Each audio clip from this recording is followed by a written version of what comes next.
അസ്സലാമു അലൈക്കും. പ്രിയപ്പെട്ട കൂട്ടുകാരെ, ഉമ്മമാരെ, ഞാനിവിടെ ഒരു കൊച്ചു കഥയാണ് പറയാൻ പോകുന്നത്.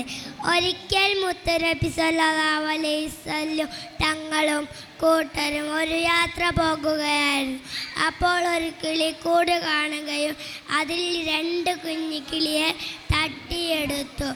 അവരെ തേടി വന്ന അമ്മക്കിളി സ്വഹാബികളെ ചുറ്റും വട്ടമിട്ടു പറന്നു.